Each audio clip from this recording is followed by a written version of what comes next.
ജീഹ്വാനെ കണ്ട് കഴിയുമ്പോൾ തന്നെ ഗുണ്ടകളും നേരത്തെ ഹോങ്കിയുടെ പിടിച്ചു വെച്ചിട്ടുണ്ടായിരുന്ന ഫോണൊക്കെ കൊടുത്തിട്ട് അവിടെ നിന്നും സ്ഥലം വിടുന്നു. ഇനി ഹോങ്കിനെ കാണുവാനായിട്ട് ഒരാൾ എത്തുകയാണ്. അയാളാകട്ടെ നേരത്തെ ഹോങ്കി സീൽ ചെയ്തിട്ടുണ്ടായിരുന്ന പേപ്പേഴ്സ് ഒക്കെ തിരികെ നൽകുവാനായിട്ടായിരുന്നു എത്തിയത്.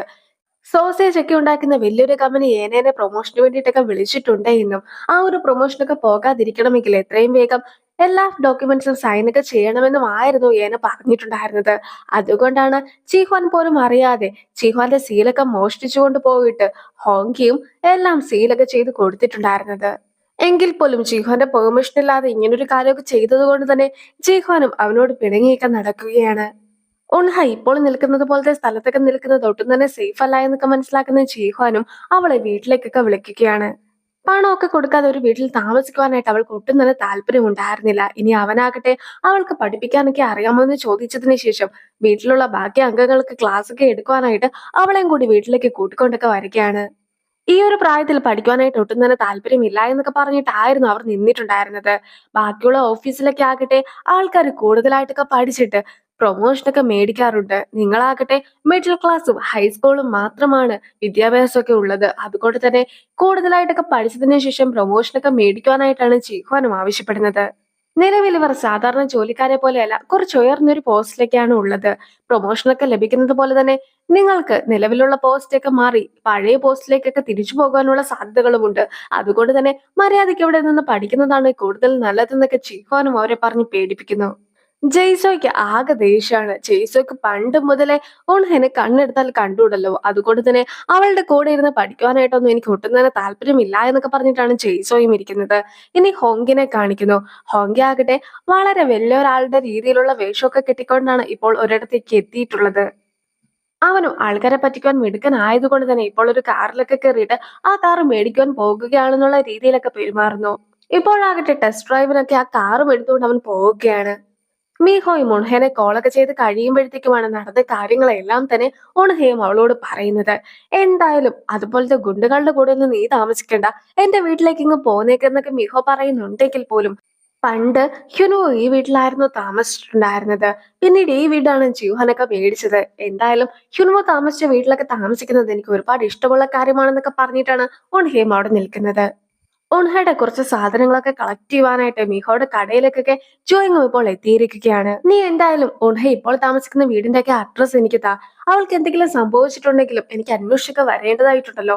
പിന്നെ അവൾക്ക് എന്തെങ്കിലും സംഭവിക്കുകയാണെങ്കിൽ ഞാൻ ഉറപ്പായിട്ടും അവളെ എന്റെ വീട്ടിലേക്കൊക്കെ തിരികെ കൊണ്ടുവരുന്നതായിരിക്കും. മര്യാദയ്ക്ക് അവളെ നന്നായിട്ട് തന്നെ നിങ്ങളൊക്കെ നോക്കിക്കോളും. പിന്നെ നിന്റെ ബോസിന് അവളെ എങ്ങാനും ഇഷ്ടമാണോ എന്നൊക്കെ മിഹോയും ജോയിങ്ങിന്റെ അടുത്ത് ചോദിക്കുകയാണ്. രാത്രിയൊക്കെ ആകുന്ന സമയത്ത് നേരത്തെ ഹ്യുൻവു താമസിച്ച വീടെന്ന നിലയ്ക്ക് ചീഹുവിന്റെ വീടൊക്കെ ചുറ്റിക്കാണുകയാണ്. പണ്ട് പുറത്തുനിന്ന് അകത്തേക്ക് കയറുവാൻ സാധിക്കുന്ന രീതിക്ക് ഒരു വാതിലൊക്കെ അവിടെ ഉണ്ടായിരുന്നു. ആ വാതിലൊക്കെ ഇപ്പോൾ തുറക്കുവാൻ സാധിക്കുമോ എന്നൊക്കെ നോക്കിക്കൊണ്ട് അവൾ നിൽക്കുമ്പോഴത്തേക്കുമാണ് അകത്ത് നിന്ന് ബാക്കി ആൾക്കാരൊക്കെ സംസാരിക്കുന്നത് അവൾ കേൾക്കുന്നത്. നിങ്ങൾ എന്തിനാണ് ഞങ്ങളെ പഠിപ്പിക്കുവാനെന്ന രീതിക്ക് ഉൺഹനെ വീട്ടിലേക്കൊക്കെ വിളിച്ചുകൊണ്ട് വന്നിട്ടുണ്ടായിരുന്നത്? അതൊക്കെ പോട്ടെ, എന്തിനാണ് ഹോങ്കിനെ വീട്ടിൽ നിന്ന് പുറത്താക്കിയത്? അവൻ ചെയ്തത് നല്ലൊരു കാര്യമല്ലേ? നമുക്കെതിരായിട്ട് നിൽക്കുന്ന ഫുഡ് കമ്പനി ഏനേനെ വല്ലതും കൊണ്ടുപോവുകയായിരുന്നെങ്കിൽ അവരുടെ കമ്പനിക്ക് കൂടുതൽ വളർച്ചയൊക്കെ ഉണ്ടായേനെ. അതൊക്കെ തടഞ്ഞു വെക്കുവാനായിട്ട് നിങ്ങളറിയാതെ ഒരു സീലൊക്കെ എടുത്തുകൊണ്ട് പോയി സൈൻ ചെയ്തതാണോ അവൻ ചെയ്ത ഇത്ര വലിയ കുറ്റം എന്നൊക്കെയാണ് ബാക്കിയുള്ള ആൾക്കാരും ജിഹോന്റെ അടുത്ത് ചോദിക്കുന്നത്. നമ്മൾ ബാക്കിയുള്ള ആൾക്കാരെ പറ്റിച്ചിട്ടല്ല നമ്മുടെ സാധനങ്ങൾ അവരെ കൊണ്ട് മേടിപ്പിക്കേണ്ടത്. അങ്ങനെയൊക്കെ ചെയ്യുകയാണെങ്കിൽ നേരത്തെ ചെയ്ത തൊഴിലും ഈ ഒരു തൊഴിലും തമ്മിൽ എന്ത് വ്യത്യാസമാണുള്ളത്? കഴിഞ്ഞ ഒരു സംഭവത്തോടു കൂടി തന്നെ നിങ്ങളെ എങ്ങനെയാണ് ബാക്കിയുള്ള ആൾക്കാരെ കാണുന്നതെന്ന കാര്യമൊക്കെ നിങ്ങൾക്ക് മനസ്സിലായതല്ലേ? അതുകൊണ്ട് തന്നെ സാധാരണ ആൾക്കാരല്ല നമ്മൾ തെറ്റ് ചെയ്യുകയാണെങ്കിൽ ആൾക്കാർ നമ്മളെ വീണ്ടും മറ്റൊരു രീതിയിലൊക്കെ കാണുന്നതായിരിക്കും. അതുകൊണ്ട് തന്നെ സൂക്ഷിച്ചും കണ്ടും മാത്രമേ ഓരോ കാര്യങ്ങളും ചെയ്യാവൂ എന്നൊക്കെ ചീഹോനും അവരോട് പറഞ്ഞു കൊടുക്കുന്നു. അതെല്ലാം കേട്ട് റൂമിലേക്ക് വന്നിട്ടുണ്ടായിരുന്ന അവളും നേരത്തെ ഹോങ്കി പറഞ്ഞ കുറച്ച് കാര്യങ്ങളെ കുറിച്ചൊക്കെ ഓർക്കുകയാണ്. ഇവരായിട്ട് കുട്ടികൾക്ക് സാധനങ്ങളൊക്കെ കൊടുക്കുകയാണെങ്കിൽ പോലും ആ ഒരു സാധനങ്ങളൊക്കെ തന്നെ നേരിട്ട് കുട്ടികൾ മേടിക്കാതിരിക്കുവാനായിട്ട് പേരൻസ് എപ്പോഴും ശ്രദ്ധിക്കും. അതായത് ഇവരുടെ അടുത്ത് നിന്ന് ഒരു ഡിസ്റ്റൻസ് ഒക്കെ കീപ്പ് ചെയ്തിട്ടാണ് സാധനങ്ങൾ പോലും ആൾക്കാർ മേടിച്ചുകൊണ്ടിരിക്കുന്നത്. എന്തൊക്കെ വന്നാലും അവർ ഞങ്ങളുമായിട്ട് പൊരുത്തപ്പെടുന്നത് വരെ ഞങ്ങളും കാത്തിരിക്കാറുണ്ടെന്നൊക്കെ ആയിരുന്നു ഹോങ്കിയും പറഞ്ഞിട്ടുണ്ടായിരുന്നത്. ഓൺഹെയും ഇപ്പോൾ ബാൽക്കണിയിലൊക്കെ വന്ന് നിൽക്കുകയാണ്. ഷിഹ്വാൻ ആകട്ടെ തൊട്ടടുത്തുള്ള റൂമിൽ നിന്നും പുറത്തേക്കൊക്കെ ഇറങ്ങി വരുന്നു. പുറമേക്ക് ഒരു കാര്യവുമില്ലാതെ കൂടെയുള്ള ആൾക്കാരൊക്കെ വഴക്കൊക്കെ പറയുമെങ്കിലും ഉള്ളിന്റെ ഉള്ളിൽ അവരോട് എപ്പോഴും സ്നേഹമാണ് നിനക്ക് ഉള്ളതെന്നൊക്കെ ഉൺഹയും ചിഹ്വാനെ കുറിച്ച് പറയുന്നൊക്കെ ഉണ്ട്. അങ്ങനെ ഇരിക്കെ ആയിരുന്നു അവളുടെ മുഖത്ത് ഒരു പ്രാണിയൊക്കെ വന്നിരിക്കുന്നത്. അവളും എത്രത്തോളം ആ ഒരു പ്രാണീനെ കളയുവാനായിട്ടൊക്കെ നോക്കുന്നുണ്ടെങ്കിലും അതൊന്നും തന്നെ നടക്കാതെയൊക്കെ വരുമ്പോഴത്തേക്കും അവനും അതൊക്കെ എടുത്തു കൊടുക്കുന്നു. പിന്നീട് അവന്റെ മുമ്പിൽ നിൽക്കാനുള്ള ഒരു ചമ്മല് കൊണ്ടൊക്കെ അവളും പെട്ടെന്ന് തന്നെ ഓടി ഒളിച്ചൊക്കെ നിൽക്കുന്നുണ്ട്. നേരത്തെ ഗുണ്ടകളൊക്കെ ഹോങ്കിനെ കാണുവാനായിട്ടൊക്കെ എത്തിയിട്ടുണ്ടായിരുന്നല്ലോ. സോ അപ്പോൾ ഹോങ്കയുടെ കൂടെ ഒരു പെൺകുട്ടിയൊക്കെ ഉണ്ടായിരുന്നു എന്ന കാര്യമൊക്കെ ഇപ്പോൾ യാങ്ങിനെയും അറിയിച്ചിരിക്കുകയാണ്. യാങ് ആകട്ടെ അതാരാണെന്നൊക്കെ അന്വേഷിക്കുമ്പോഴത്തേക്കുമാണ് കാങ്കിലും ഓൺഹ ആയിരുന്നു ആ ഒരു പെൺകുട്ടി എന്ന കാര്യമൊക്കെ യാങ്ങിന്റെ അടുത്ത് പറയുന്നത്. ഓ, അവരെ കുറിച്ച് മോശമായിട്ടൊക്കെ വീഡിയോ ചെയ്തിട്ടുണ്ടായിരുന്ന പെൺകുട്ടിയല്ലേ അത്. അപ്പോൾ ഉറപ്പായിട്ടും അവളെ കിഡ്നാപ്പ് ചെയ്ത് വെച്ചിരിക്കുകയായിരിക്കുമെന്നൊക്കെയാണ് ഞാൻ വിചാരിക്കുന്നത്. ഇത്രയും കാലം പെൺകുട്ടികളുടെ കാര്യത്തിൽ ഒട്ടും തന്നെ ശ്രദ്ധ കാണിക്കാത്ത അവനാകട്ടെ 35 വയസ്സൊക്കെ ആയ സമയത്താണല്ലോ ഒരു പെൺകുട്ടിയുടെ പിന്നാലൊക്കെ നടക്കുന്നതെന്ന് യാങ്ങും ആലോചിക്കുന്നു. ഉൺഹയുടെ കാര്യത്തിൽ ചിഹ്വാന് ചെറിയൊരു സംശയമൊക്കെ തോന്നിയിട്ടുണ്ടായിരുന്നു. അതുകൊണ്ട് തന്നെ ചുയിങ്ങും ഇപ്പോൾ നേരത്തെ അവൾ താമസിച്ച വീടിന്റെ അഡ്രസ് ഒക്കെ ചിഹ്വാനും പറഞ്ഞു കൊടുക്കുകയാണ്. ആ ഒരു അഡ്രസ് ആകട്ടെ ഇവരിപ്പോൾ താമസിക്കുന്ന വീടിന്റെ അടുത്ത് തന്നെ ആയിരുന്നു. അതുകൊണ്ട് തന്നെ കുട്ടിക്കാലത്ത് നിങ്ങൾ തമ്മിൽ പരിചയമൊക്കെ ഉണ്ടായിരുന്നോ എന്നൊക്കെ ചുയിങ് ചോദിക്കുമ്പോഴത്തേക്കും അതിനൊരു മറുപടിയൊന്നും പറയാതെയാണ് ചിഹ്വാൻ നിൽക്കുന്നത്. അപ്പോഴായിരുന്നു വെളിയിലൂടെ ഒരാൾ നടന്നു പോകുന്നതൊക്കെ അവന്റെ ശ്രദ്ധയിലും പെടുന്നത്. അത് മറ്റാരും ആയിരുന്നില്ല, നമ്മുടെ ഉൺഹ തന്നെ ആയിരുന്നു. അവള് മരത്തിന്റെ ചോട്ടിലൂടെ ഫോണിലെ ടോർച്ചൊക്കെ അടിച്ച് നിൽക്കുമ്പോഴത്തേക്കും ആരോ വീട്ടിലേക്ക് അതിക്രമിച്ച് കയറുവാനായിട്ട് നോക്കുകയാണെന്നൊക്കെ ആയിരുന്നു ചിഹ്വാനും വിചാരിച്ചിട്ടുണ്ടായിരുന്നത്. അതുകൊണ്ട് തന്നെ ചിഹ്വാൻ നേരെ ചെന്ന് അവളെ ബ്ലോക്ക് ചെയ്ത് നിൽക്കുകയാണ്. പക്ഷെ പിന്നീടാണ് അത് ഉൺഹയാണെന്നുള്ള കാര്യമൊക്കെ അവനും മനസ്സിലാക്കുന്നത്.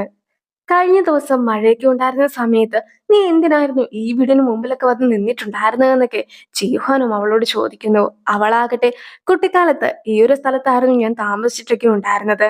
അതുകൊണ്ട് തന്നെ പെട്ടെന്ന് പോകാനായിട്ടൊരു സ്ഥലമൊന്നും ഇല്ലാതെ വന്നപ്പോഴത്തേക്കും ഈ സ്ഥലമായിരുന്നു എന്റെ ഓർമ്മയിലും വന്നത്.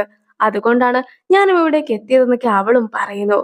അവൾക്ക് ഏറെ പ്രിയപ്പെട്ട ഒരാളുടെ ഒപ്പം വളരെ നല്ല ഓർമ്മകളൊക്കെ ആയിരുന്നു അവൾക്ക് ഉണ്ടായിരുന്നതെന്നൊക്കെയാണ് അവൾ പറയുന്നത്.